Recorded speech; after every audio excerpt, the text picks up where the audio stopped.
हजरत उमर जब नारा लगाते ना तो कैसर किसरा कांपते। सफीर आते रूम के मिलने के लिए तो कहते जाओ उमर नफल पढ़ रहे हैं, टाइम कोई नहीं। एक दिन अंदर मीटिंग हो रही थी, हजरत उमर मीटिंग में बैठे थे। आपके बेटे मिलने आए अब्दुल्ला इब्ने उमर। अब्बा जी अंदर आ जाओ, फरमाया दरवाजे पे खड़ा हो, मैं जरूरी बात कर रहा हूं, अंदर ना आना।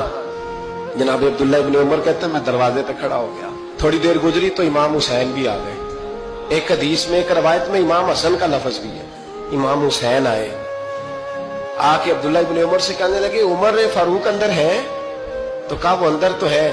तो कहा आप क्यों दरवाजे पे खड़े? कहने लगे अब्बा जी ने कहा है यहाँ इंतजार करो, मैं कोई जरूरी बात कर रहा हूँ, लेकिन शहजादे मेरे लिए कहा है, मेरे लिए आप जाना चाहे तो चले जाए। इमाम हुसैन कहने लगे अमीरुल मोमिनीन कोई बात कर रहे होंगे, मैं जोहर के वक्त मस्जिद में मिल लूंगा, जोहर का टाइम आएगा ना तो मैं मस्जिद में मिल लूंगा। ये कह के चले गए। हजरत उमर बाहर आए तो हजरत अब्दुल्ला इब्ने उमर से कहा कि कोई आया तो नहीं? अर्ज की हुजूर हुसैन इब्ने अली आए, हुसैन इब्ने अली। तो कहा अंदर क्यों नहीं भेजा? कहा मैंने कहा था बेशक चले जाएं, लेकिन वो कह रहे थे कि मैं जोहर के वक्त मस्जिद में मिल लूंगा। तो सैयदना उमर फारूक फरमाने लगे अब्दुल्ला तुझे तेरी मार होए, हुसैन को क्यों वापस भेजा? फिर उमर दुनियादारों के सामने डटना, खड़ा होना उमर पे खत्म है, लेकिन जो अंदर की बात है ना, रूह की, जो अकीदत की बात है, जो वफा का रिश्ता है, उसको कौन समझे? ये जो रूह की मजबूरियां हैं, ये जो वफा की मजबूरियां हैं, इसे लोग क्या समझें? इन्हें क्या पता कि मुर्शद के बेटे के पैर चूमने में हुस्न क्या होता है? इन्हें क्या पता कि जब उस्ताद का बेटा घर में आता है तो दिल करता है मकान बेच के इसे दे दें, इसके बाप की नेकियां बड़ी हैं। जनाब उमर फारूक दौड़े गए, इमाम हुसैन के दरवाजे पे दस्तक दी। इमाम हुसैन बाहर रखा, शहजादे यार मिलने आए थे, तो बगैर मिले क्यों आ गए? अर्ज की कि आप मसरूफ थे, आपके अपने बेटे भी दरवाजे पे खड़े थे, तो मैं वापस आ गया।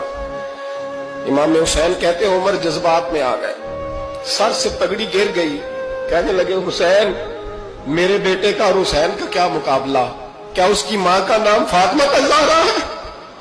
क्या उसकी नानी का नाम खतीजतुल कुबरा है?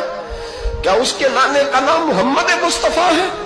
और फिर सर से पगड़ी उतरी थी, अपने बाल जोर से पकड़ लिए। कहने लगे हुसैन मैं ना मक्के में ऊंट चराया करता था और डंडों से मार खाता था अपने बाप से। ये जो आज सारी दुनिया में उमर के नारे लगते हैं, ये तेरे नाने का सदका है। शहजादे मेरी वफा और मेरी वफा में जब तेरा दिल करे ना दौड़ के आ जाया कर। उमर तो एक दिन इमाम हुसैन ने आके ना जनाबे फारूक आजम से कहा, खुतबा दे रहे थे बच्चों की तभी शुरू में, पता नहीं क्या बात आई इमाम हुसैन के दिल में। कहने लगे उमर नीचे उतरो, ये मेरे नाना का मिंबर है। तो हजरत सैयदना उमर सुनो, कभी मेरा भी बच्चा आ जाए तो मैं कहता हूँ इसको पकड़ो यार, बच्चों को तो नहीं ना जुम्मों में मतलब जिक्र किया जाता, उतरना मेरे नाने का मिंबर है। जनाब उमर उतर के नीचे खड़े हो गए। तो कहा जाके अपने नाने के मिंबर पे बैठ।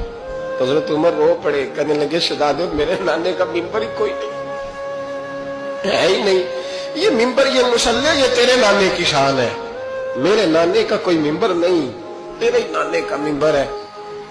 थोड़ी देर खड़े रहे तो इमाम हुसैन कहने लगे अच्छा कोई नहीं आपके नाने का मिंबर का नहीं? का चलो फिर मेरे नाने के मिंबर पे बैठ जाओ, चलो खैर है, कोई नहीं आपके नाने का? क्या नहीं? तो कहा कोई नहीं फिर मेरे नाने के। जब हजरत उमर बैठे तो बड़ा शानदार जुमला का फरमाने लगे मैं मिंबर पर मर्जी से नहीं बैठा था, मुझे अबू बकर ने बिठाया था, और फिर हुसैन के कहने पे मैं उतरा हूं, अब मुझे हुसैन ने बिठाया है। अब किसी की जुर्रत है तो उमर को उतार के दिखाए, अब मैं हुसैन का तेरी नस्ल पाक में